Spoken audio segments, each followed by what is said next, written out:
लाखों करोड़ों प्राणी आंसू बहा रहे हैं। लाखों करोड़ों प्राणी आंसू बहा रहे हैं। संविधान के रचैया दुनिया से जा रहे हैं। संविधान के रचैया दुनिया से जा रहे हैं। लाखों करोड़ों प्राणी आंसू बहा रहे हैं। लाखों करोड़ों प्राणी आंसू बहा रहे हैं।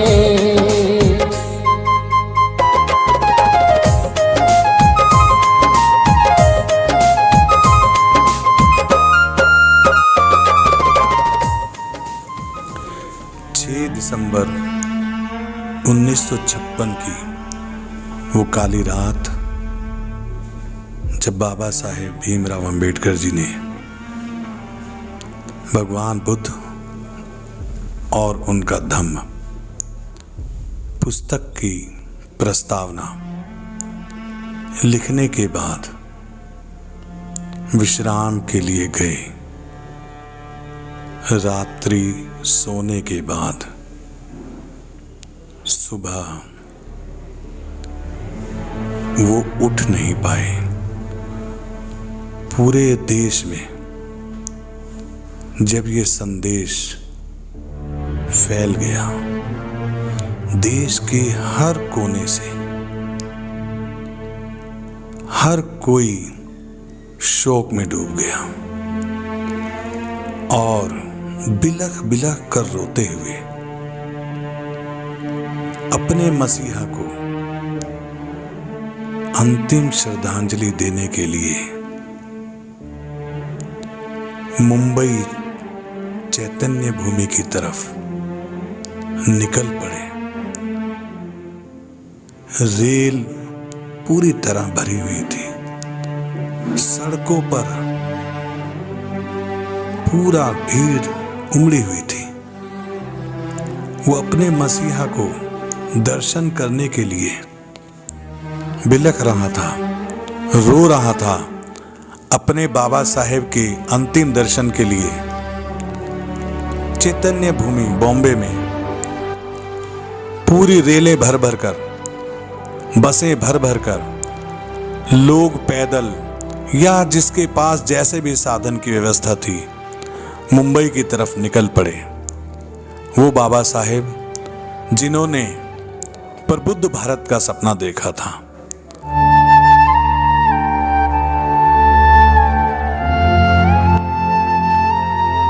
उनकी महापरिनिर्वाण दिवस के बाद एक सितारा उभरा जिसको बहुजन नेता का नाम दिया गया और बहुजन क्रांति लाने के लिए मान्यवर काशीराम नाम का सितारा पूरे भारतवर्ष में चमकने लगा।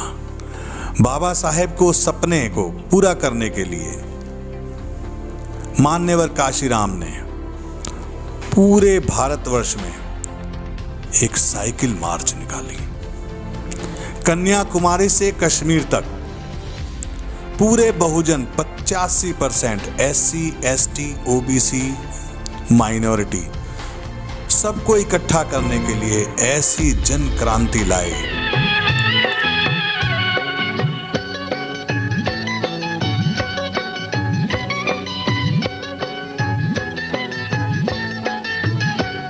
पिचासी फीसदी बहुजन समाज, सारे मिलके चलो रे, सारे मिलके चलो, सारे मिलके चलो रे, सारे मिलके चलो। कांशी राम जी है साथ साथ, सारे मिलके चलो रे, सारे मिलके चलो, सारे मिलके चलो रे, सारे मिलके चलो।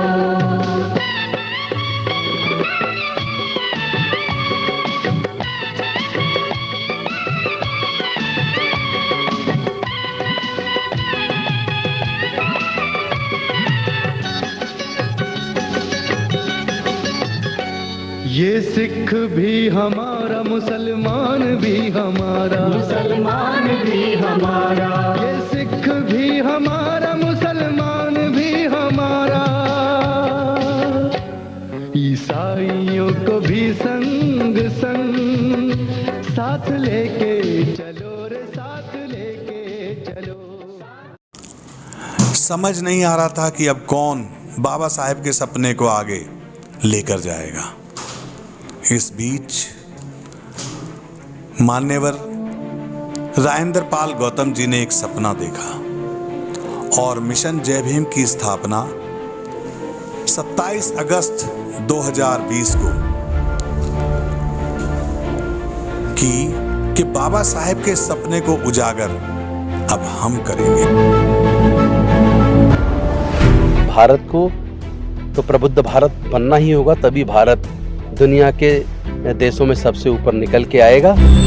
तथागत बुद्ध इतना बड़ा दर्शन हमें दे के गए, लेकिन हमारे ही देश के कुछ हुक्मरानों ने उस दर्शन को ख़त्म करने का प्रयास किया। मैं समझता हूँ कि जाति और धर्म की बेड़ियों से बाहर निकल के इंसानियत धर्म को सबको अपनाना पड़ेगा।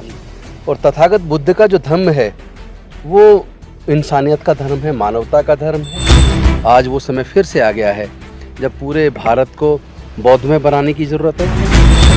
हमने तय किया है कि अब से सही 5 साल बाद 14 अक्टूबर 2025 को हम 10 करोड़ लोगों को बौद्ध धम्म के रास्ते पर लेके जाएंगे, बौद्ध धम्म की दीक्षा देंगे। इसी नियत से हमने ये कल संकल्प लिया है दीक्षा भूमि में। इस धम्म की आज भारत को बहुत ज़रूरत है।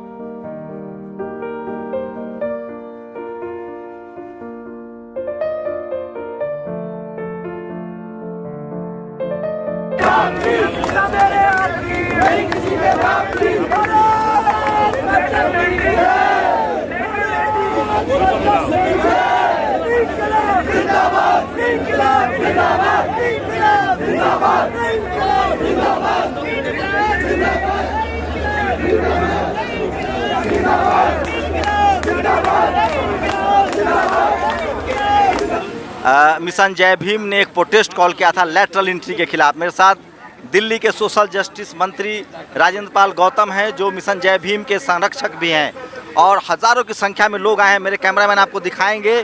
Bahujan Samaj, SC ST OBC minority के वो तमाम इंटेलेक्चुअल हैं जो कॉलेज के छात्र हैं, इंटेलेक्चुअल हैं, पढ़े लिखे लोग हैं। हम समझने की कोशिश करेंगे कि इस आंदोलन का क्या रोड मैप होगा और आगे क्या होगा। क्या लग रहा है, क्या सरकार मानेगी आप लोग को? सरकार ने तो तय कर लिया है कि सब कुछ का निजीकरण होगा, हर चीज़ बेचा जाएगा। अभी सरकार नहीं मानेगी, ये तो तय है। इन काले कानून बड़े बड़े पूंजीपतियों के इशारे पर मोदी जी लेकर आए। देश के सारे बड़े मीडिया चैनल खरीद के उनको बीजेपी का और मोदी जी का प्रवक्ता बना के पेश किया है। वो उन्होंने रेलवे बेच दिया, एयरपोर्ट बेच दिया, अब बैल बेच दिया, सारी कंपनियों को बेचने पे लगे हुए हैं। तेल की कीमत इतनी ज़्यादा महंगी हो गई है जो जिंदगी में कभी नहीं हुई। ये केवल लोगों में नफरत पैदा करते हैं और ये लोग देशद्रोही हैं जो प्रजातांत्रिक तरीके से अपनी बात को उठाते हैं। जिसको जेल में डालना डाल लो, हमें जो बाबा साहब चाहते थे देश में वो करके दिखाइए, वो चाहिए। वो भी अनाज पैदा करते हैं, पूरे देश को खिलाते हैं। वो गौमूत्र और गोबर नहीं खाते, उनको पता है क्या सही है क्या गलत है। ये गौमूत्र पीने वाले या गोबर खाने वाले, इनको क्या पता कि देश का क्या होता है। इनको तो ये पता है कि इन 2 लोगों ने मुझे पैसा दिया था चुनाव लड़ने के लिए, आगे भी ये देंगे, तो मुझे इनका कर्ज उतारना है और आगे के लिए अपना इंतजाम करना है। बस ये नजर आ रहा है इस व्यक्ति को, इस मोदी को। तो ये क्या हो रहा है? ये तो पूरी तरीके से हमारे संविधान पे प्रहार हो रहा है। देश के 65% युवा जो देश की आबादी है उसके भविष्य के साथ खिलवाड़ हो रहा है। और ये सरकार जो ये गलती कर रही है, एक तरफ किसानों का मोर्चा खोला हुआ है, अगर देश का युवा और देश का बहुजन एक हो गया तो इन्हें गद्दी से उतार के मारेंगे।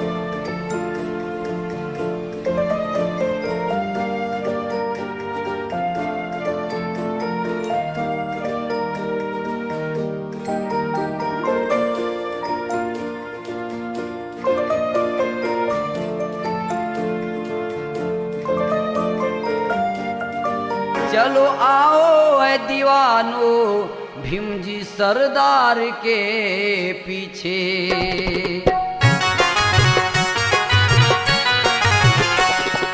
फूले शाहू भीम के बाद बहुजनों के वाली, बहुजन हित की भारत में ये कर रहे रखवाली।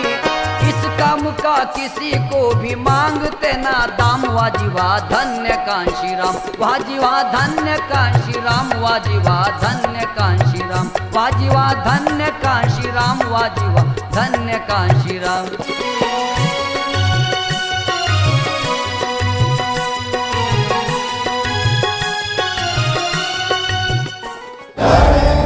राष्ट्र संविधान का है तू ही शिल्पकार, तू ही शिल्पकार, तू ही शिल्पकार। तूने ही सिखाया है समानता का सार, समानता का सार, समानता का सार। राष्ट्र संविधान का है तू ही शिल्पकार, तूने ही सिखाया है समानता का सार। अपनी कलम से की है देश अर्चना, एक एक शब्द तेरा भीम गर्जना। साहिब मेरे साहिब मेरे भीमराव, साहिब मेरे भीमराव, साहिब मेरे भीमराव, साहिब मेरे भीमराव, साहिब मेरे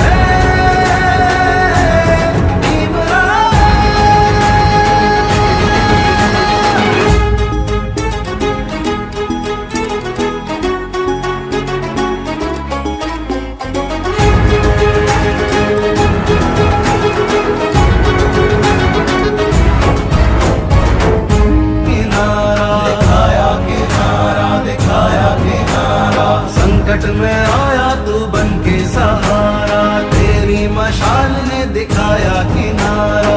तेरी अवस्थाओं से खिला चमन, कोटि कोटि भीम राया तुझको नमन। साहिब मेरे सभी मिशन जय भीम के जाबाज सिपाहियों को क्रांतिकारी जय भीम, विनम्र नमो बुधाय। आज हमारे जितने एक्टिव साथी हैं, अध्यक्ष जी से लेके पूरी उनकी पूरी टीम, अब एक एक का क्या नाम लूँ। पुष्पांकर जी 24 घंटे अवेलेबल, रोशनलाल जी 24 घंटे अवेलेबल, संजय जी 24 घंटे अवेलेबल, दुर्गादास जी दोपहर के बाद फिर पूरे तरीके से अवेलेबल, निगम साहब रिटायरमेंट के बाद 100% अवेलेबल, हमारे राष्ट्रीय अध्यक्ष जी सुभाष आर्या जी 24 घंटे अवेलेबल हैं। साथियों एक बात बताइए, डॉक्टर बाबा साहेब अम्बेडकर जी ने अपने पूरे जीवन में बचपन से लेकर जब तक वो जीवित रहे, उनका पूरा जीवन संघर्ष में क्यों बीता। दूसरे लोग पैदा होने के बाद उनके माँ बाप उनको अच्छा खाना खिला के पालते पोसते, पढ़ाते लिखाते, बड़ा करते हैं, अफसर बन जाए। उनके दिमाग में सिर्फ पढ़ना और कुछ बनना, केवल ये द्वंद्व रहता है। लेकिन हमारे समाज के लोगों के जीवन में शोषण से कैसे मुक्ति मिले और शोषण झेलते हुए भी पढ़ लिख के आगे कैसे बढ़ना है, और आगे बढ़ने के बाद अपने समाज को भी शोषण से मुक्ति कैसे दिलानी है। तो हमारे समाज के जो गंभीर जिम्मेदार साथी होते हैं, वो बिल्कुल बाबा साहेब के रास्ते पर चलते हुए, जैसे बाबा साहेब ने पूरा जीवन संघर्ष करके लगभग 3500 साल की गुलामी से हमें न केवल आज़ादी दिलाई, बल्कि संविधान के माध्यम से सबको समान किया।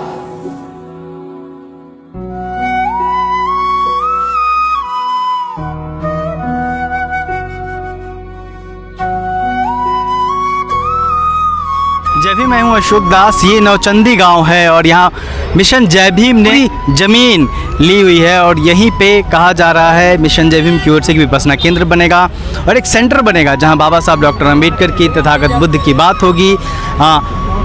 जो दिल्ली सरकार के मंत्री हैं राजेंद्र गौतम जी, वो इसके संरक्षक हैं, बाकी तमाम पदाधिकारी हैं। और यहाँ देख सकते हैं कि अभी अभी वृक्षारोपण हुआ है, बोधि वृक्ष लगाया गया है और इस तरीके से इसकी शुरुआत की गई है। और ये पूरा मिशन जय भीम के लोग हैं और ये पूरी ज़मीन जो आप देख रहे हैं ये पूरी ज़मीन मिशन जय भीम ने ली हुई है। जो पूरा एक घेरा दिख रहा है उस कोने तक, जहाँ तक बिजली का खंभा दिख रहा है वहाँ तक, और ये तमाम ज़मीन मिशन जय भीम ने ली है, जहाँ पे ये विपश्यना केंद्र और एक सेंटर बनाएंगे जहाँ तमाम तरह के धम्म के काम होंगे। वो उसका टुकड़ा है जिसमें हॉस्टल वगैरह बनाने का प्रोग्राम है। ये एक रेजिडेंशियल कम इंस्टीट्यूट है, ट्रेनिंग इंस्टीट्यूट, जिसमें विपश्यना केंद्र और भगवान बुद्ध और बाबा साहेब के और महापुरुषों के जीवन के बारे में बच्चों को पढ़ाना, और जो बच्चे नहीं पढ़ पाते हैं या किसी वजह से नहीं पढ़ रहे हैं उनके रेजिडेंशियल यहाँ एजुकेशन सिस्टम भी चालू किया जाएगा। ये बताइए कि ज़मीन कितनी है और यहाँ पे क्या क्या बनना है?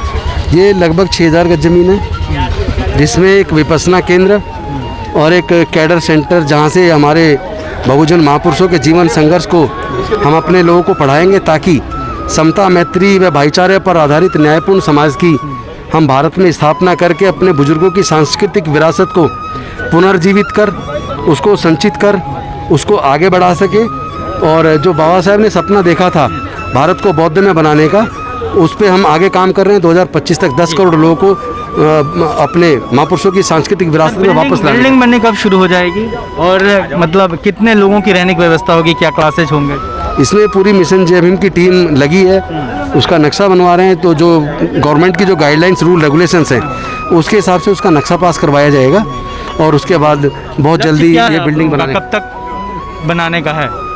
हमारा लक्ष्य 1 साल के अंदर इसको बना के और देश को और जनता को समर्पित करने का है। तो एक सवाल जरूर आपके मन में कौंध रहा होगा कि ये क्या करा रहे हैं, मैं क्यों सदस्य बनूं?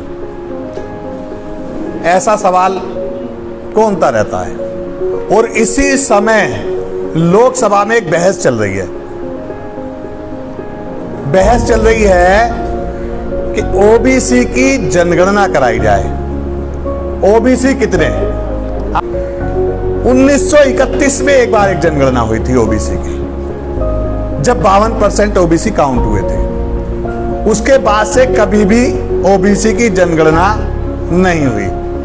तो इस बार पूरी मुहिम छेड़ी हुई है मुख्यतः ओबीसी ने, और मिशन जय भीम उसमें शरीक है कि ओबीसी की जनगणना कराई जाए। क्यों कराई जाए? क्योंकि जो शासन प्रशासन में हम पर राज कर रहे हैं वो कितने लोग हैं। रिजर्व सीट से जीत के तो जाते हैं, लेकिन वहां गूंगे बहरे बन के बैठ जाते हैं।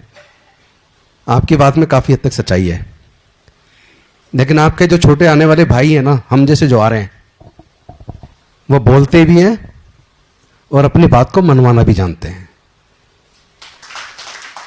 जरा सोचिए कि जिस व्यक्ति ने आपको शिक्षा का अधिकार दिलाया हो, जिस व्यक्ति ने आपको ऊंच नीच जातिगत व्यवस्था की जंजीरों से छुटकारा दिलाया हो, कभी सोचा है जिस व्यक्ति ने इस देश में रहने वाली तमाम नारियों को सम्मान की जिंदगी जीने का मौका दिया हो, कभी सोचा है कि कितनी पीड़ा से वो व्यक्ति अपने जीवन को जी रहा होगा? कभी सोचा है जिस व्यक्ति को हराने के लिए आज तक उसकी मूर्तियां तोड़ी जाती हो, कभी सोचा है कि उसे संविधान बनाने तक का वो सफर कैसे तय किया होगा? साथियों, जरा सोचिए कितनी पीड़ा से उन्होंने आपके अधिकारों के लिए अपनी 4-4 बच्चों की कुर्बानी दे दी, लेकिन पीछे मुड़कर नहीं देखा। जो कारवां वो लेके चले, उस कारवां पे वो अग्रसर रहे, लेकिन पीछे मुड़कर नहीं देखा कि पीछे मेरा परिवार है, या मेरी कोई अपनी जिंदगी भी है, मेरा अपना कोई स्वार्थ भी है, नहीं देखा। लेकिन जिन लोगों के लिए किया, आज उन लोगों को वो सब मिल चुका है। लेकिन बाबा साहेब का एक सपना था, उनका भी कारवां था। तो आपकी जिम्मेदारी बनती है कि आप भी बाबा साहेब के सपने का हिस्सा बनकर उनके सपने को पूरा करने की प्रयास करें।